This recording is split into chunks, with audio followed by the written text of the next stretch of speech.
Olá, povo de Deus, tudo bem com vocês? Mais um dia em nome de Jesus e o nosso foco no desenvolvimento do ano bíblico. Continuamos hoje ainda no capítulo 5 do livro de Atos. E que capítulo impressionante, quanta coisa acontecendo em um só capítulo.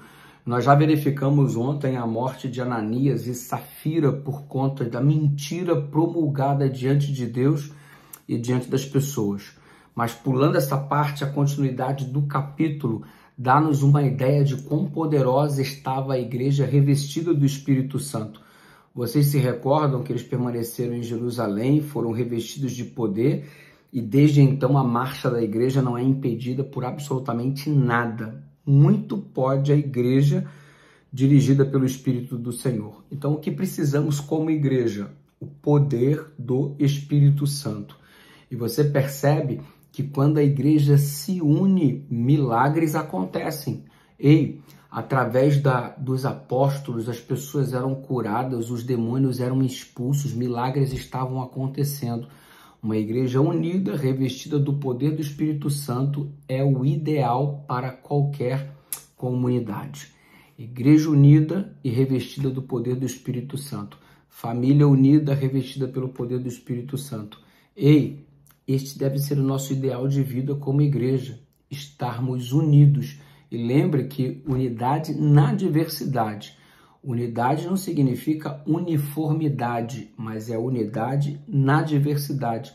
Nós somos diferentes, temos um nível cultural diferente, uma origem diferente, uma família diferente, gosto diferente. Todavia, nós nos unimos em torno de um propósito: levar a mensagem do advento a todo mundo em nossa geração. Essa unidade, mesmo com pessoas tão diversas, faz cair o poder do Espírito Santo sobre nós.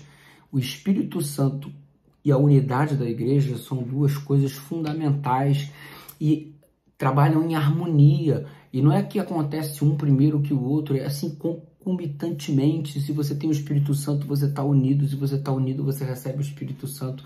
Enfim, você percebe que estes são os dois ingredientes da igreja primitiva sob a direção dos apóstolos. Milagres acontecem extraordinariamente. E é claro, uma vez que o poder de Deus se manifesta, o inferno se levanta, a perseguição começa e óbvio que eles foram perseguidos. E chega um momento em que eles têm que tomar uma decisão. Ou eles acatam as ordens das autoridades para que se calem, ou eles se submetem à punição prometida, como foi aprisionamento, como foi ser chicoteado, enfim. Mas a definição é fantástica que Pedro nos dá no verso 29 do capítulo 5, dizendo ele: antes importa obedecer a Deus do que aos homens. Olha só, nós nos esforçamos para obedecer às autoridades, para sermos bons cidadãos, e isso faz parte do desenvolvimento do nosso cotidiano como cristãos. Sermos bons cidadãos, cumpridores dos nossos deveres, pagamos os nossos impostos, respeitamos as regras, as legislações. Só que no momento em que a ordem humana conflita com a ordem divina, já temos o princípio ensinado pelos apóstolos. Antes importa obedecer a Deus do que aos homens. A gente respeita todas as autoridades, só que quando eles nos pedem para escolhermos entre nós e a nossa consciência para com a vontade e a lei de Deus, então não tem nem o que discutir. Não precisa nem ligar para o pastor. Pastor, o que você acha? Meu patrão mandou fazer isso, o governador está mandando fazer aquilo, o prefeito disse. Antes importa obedecer a Deus do que aos homens.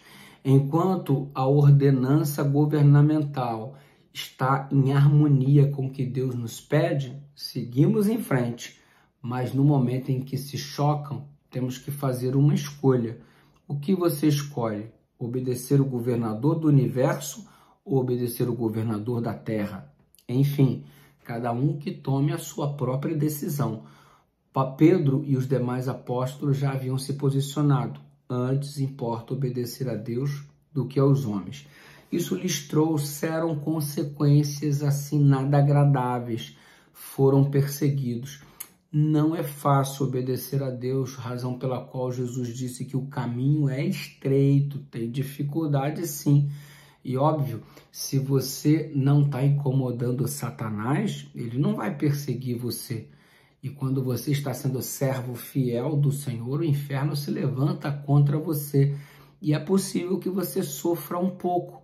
Mas olha que lição impressionante no final do verso 5, do capítulo 5, só que agora no versículo 41.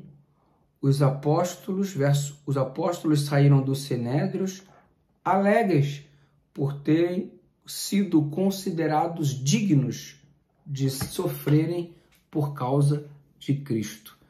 Nós sofremos, mas o nosso motivo é muito nobre. Todo mundo sofre hoje por algum motivo. Tem gente que sofre porque roubou e agora está preso, porque matou e agora está preso, porque usou drogas e agora está com o corpo destruído, porque bebeu e agora está com cirrose no fígado. Cada um sofre por um motivo, ok? Só que aqui os cristãos estão contentes porque sofreram por causa de Cristo.